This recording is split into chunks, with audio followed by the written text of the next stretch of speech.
What's up, Internet? My name is Michael Cook, this is Blue Giant Media, and we're here to connect through gaming. Today, we're going to take a look at Dimension by Lao Luchao, published by Cosmos Games. We're going to take a quick rules overview, and then we're going to come back, and I'm going to let you know what I like, what I don't like, and who may or may not like Dimension.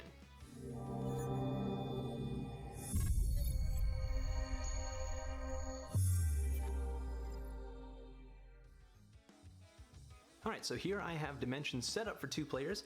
The game is really simple. What you're going to be doing each round is turning over 6 of these cards and then immediately turning over the timer so you don't have too much time to plan ahead. And during the timer, you are going to be turning your own personal player area into a little pyramid of marbles that matches the rules that are going to be set out. The rules that they can be shown are going to be showing marbles of a certain color that must be next to each other if they're present, or cannot be touching each other under any circumstance, how many of a particular color marble there's going to be, whether a marble can be on top of any other color or not. So this says there can't be any oranges on top of anything. This says nothing can be on top of an orange.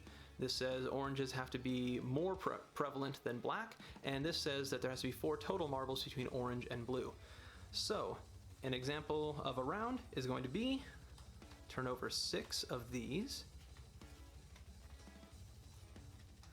and then turn over the timer and go.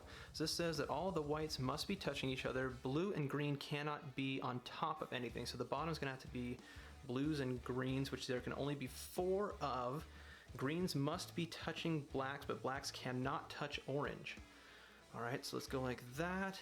And there's no rule about how many oranges there can be, but let's see, black cannot touch orange, so maybe that's all the orange that we're gonna get.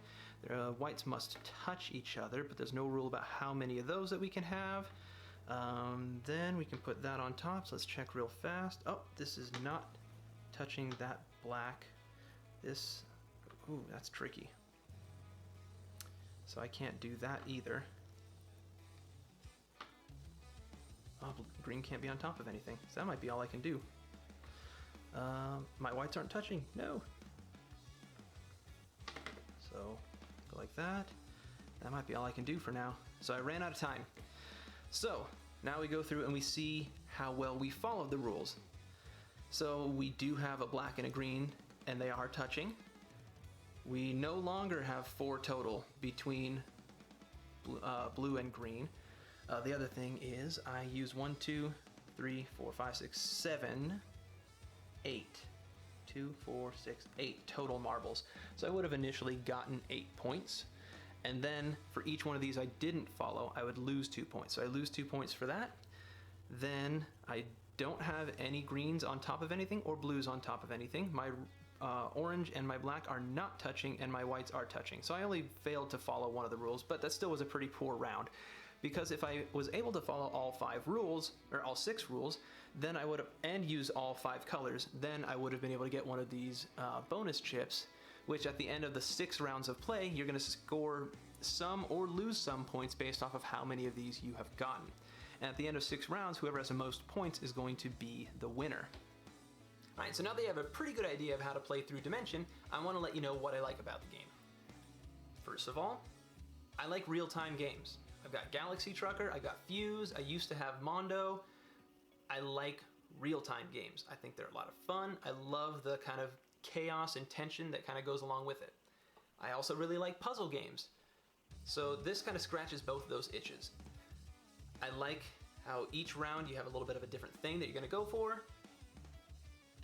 The component quality is really good. I like that I can play the game even with my 5-year-old daughter. I taught her what each of the things means. I flip it over, I make sure that she knows what each one is, and then I say go. And she knows how to do it. She can play the game, and I love that. I love being able to play any game that I can with my daughters. So those are all big pluses for me. Things that I don't like about the game, sometimes there's just going to be combinations of cards that come out that you cannot complete. You just can't. And I think that's annoying a little bit. The other thing is, in the case where I mentioned if I turn the cards over, and explain to my daughter what each one means, or give a reminder like, you know what this means, right? You know what this means? All right, we're ready to go. By then I can put together my pyramid in like 20 seconds and just be sitting there for the whole rest of the time. So you really have to play kind of the way that I showed you, where you flip over 6 cards and you turn over the timer and go. Because if you flip it over and then say, all right, is everybody ready? Any questions? Okay, go. You're just gonna have more time than is necessary, and it makes the game super easy. So there's kind of this tug of war between, okay, well, this combination of cards was just terrible. There's no way that you could do it, and I had to make a decision. But sometimes that's really frustrating. Sometimes it's a nice relief from every round being so easy. So it's weird how it kind of just pulls back and forth between being impossible and being way too easy.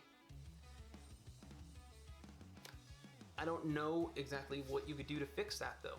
Maybe you play with 7 cards turned over, and sometimes it's going to be even more likely to be broken, but I don't know. Maybe let me know in the comment section below if you've got any ideas of how to make it a little bit more even time and difficulty wise, a little bit more balanced. So who's going to like this game?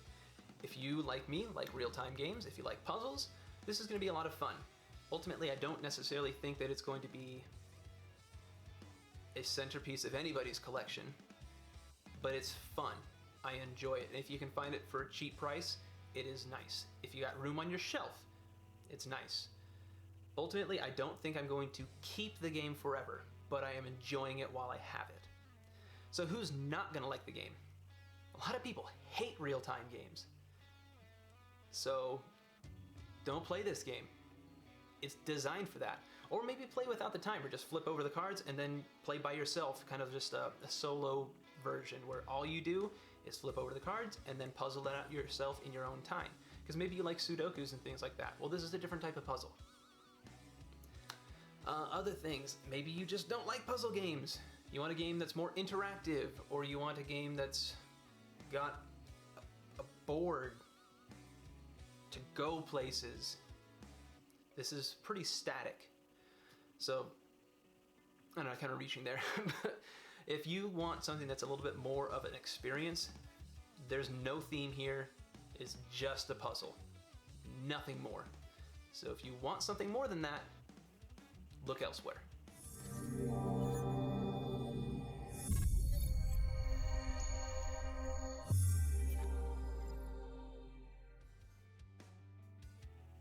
Alright, so let's go ahead and take the spotlight off of Dimension by Lao Luchao and published by Cosmos Games. If you want to know more about Dimension, you can take a look in the description section for my unboxing and it's kind of a setup and playthrough. I mean, that's just about all of it already, but you can find that there in the description section. And if you have any other questions or corrections or comments, please let me know in the comment section below. I love to interact and connect with you. And if you like what you see, please like, share, and subscribe. And as always, have a wonderful day.